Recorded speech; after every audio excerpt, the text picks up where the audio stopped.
My precious child, come close. Let me quiet the storm in your soul.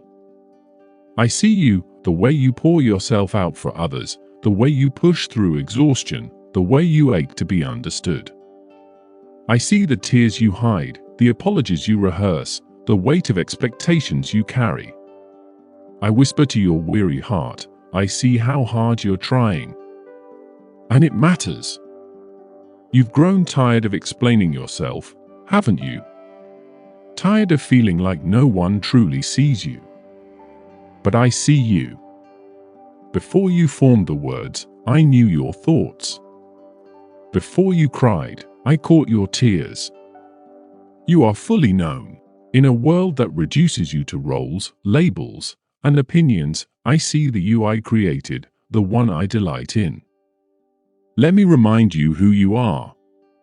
You felt it, the loneliness of a heart that's unseen. Even my servant Job cried out, my friends are mere mockers, my eye pours out tears to God. If only I knew where to find him. His pain was not just his suffering, but the isolation of being misjudged. Yet I met him in the whirlwind, not with answers, but with my presence. When Hagar fled into the desert, abandoned and desperate, I found her.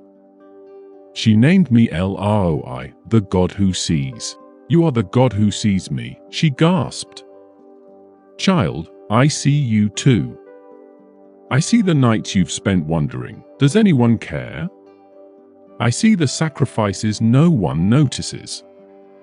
I see you. Joseph's brother sold him into slavery, accusing him of arrogance. For years, he was misunderstood by Potiphar's wife, by prison guards, by everyone but me. Yet I used his pain to save nations. Your hidden struggles are not wasted. I am writing a story of redemption only you can tell. You've twisted yourself into knots trying to meet expectations, to be the perfect parent, the loyal friend, the good Christian. But I never asked for perfection. I asked for your heart. Martha, distracted by her serving, forgot this. Mary chose the better thing, to sit at my feet. You are worried and upset about many things, I told Martha, but few things are needed, indeed, only one.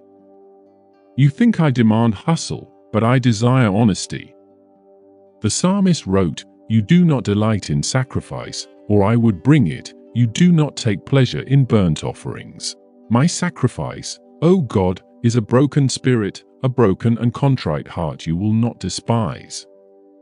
Your striving exhausts you. Your honesty heals you.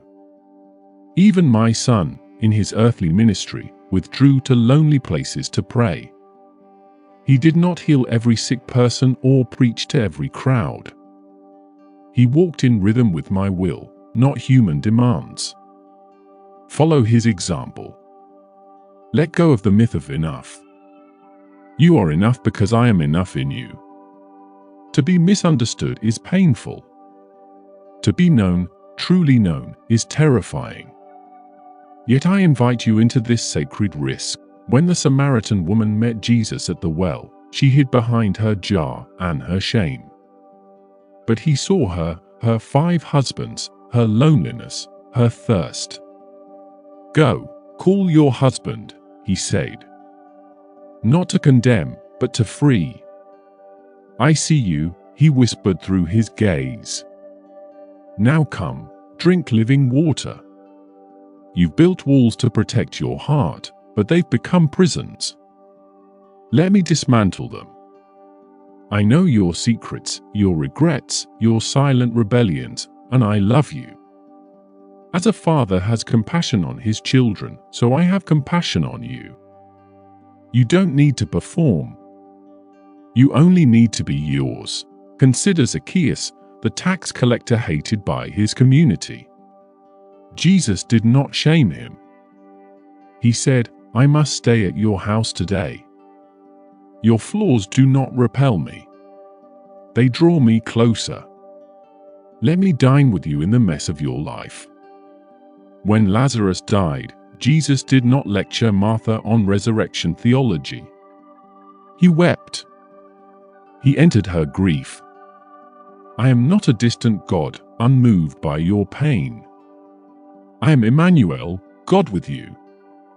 When you cry, no one understands. I answer, I do.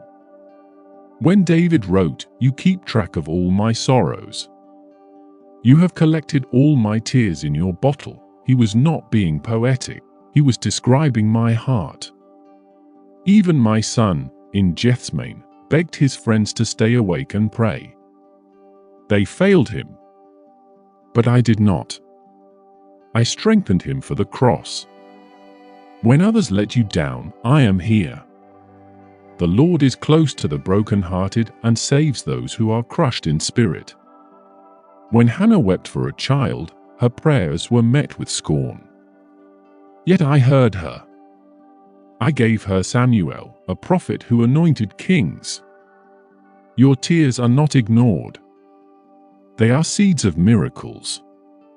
You've tried so hard to fix yourself, to earn love, to prove your worth. But my love is not a trophy for the worthy, it is a gift for the willing.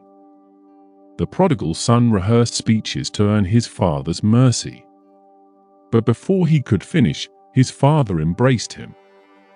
You are always with me, I say to the weary performer, and everything I have is yours. When Peter asked Jesus, how many times must I forgive my brother? Jesus replied, 70 times 7. Not to burden him with math, but to free him from scorekeeping. Child, stop counting your failures. Stop calculating your worth. My grace is sufficient for you. Paul, once a persecutor of my church, became my chosen vessel. His past did not disqualify him, my grace rewrote his story. Your mistakes are not your identity. My mercy is. The world applauds the spectacular, but I treasure the hidden. The widow who gave 2 coins, all she had, was seen by Jesus. She has put in more than all the others, he said. Her small act echoed in eternity. When Paul wrote, I have learned the secret of being content in any and every situation, he was not boasting.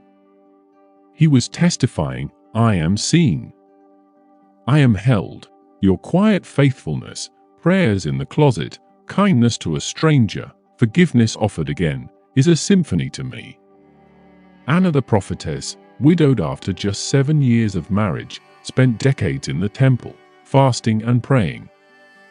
She was not famous, but she was faithful. When she saw the infant Jesus, she praised me and spoke of him to all. Your unseen seasons are preparing you for holy moments. Come to me, all you who are weary and burdened, and I will give you rest. My yoke is easy, my burden is light. I am not asking you to try harder. I am asking you to trust deeper. When Elijah collapsed under the broom tree, I did not scold him. I fed him. I let him sleep.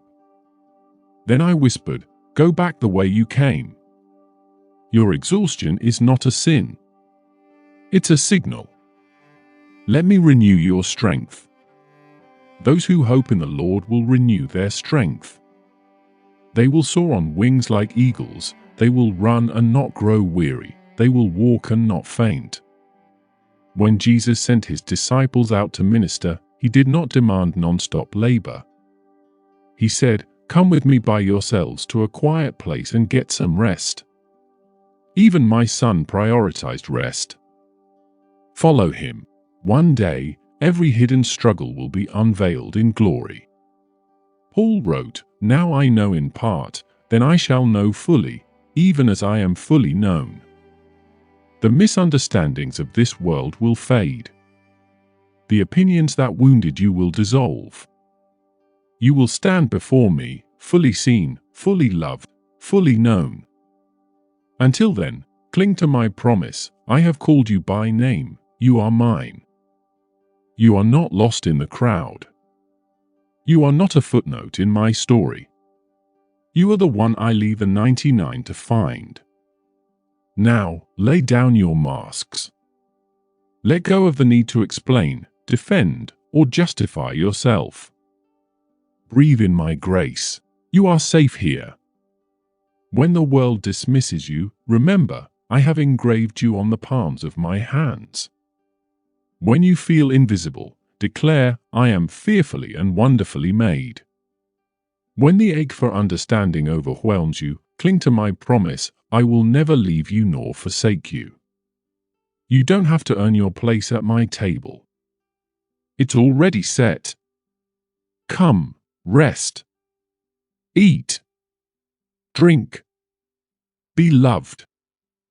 May the God of hope fill you with all joy and peace as you trust in him, so that you may overflow with hope by the power of the Holy Spirit.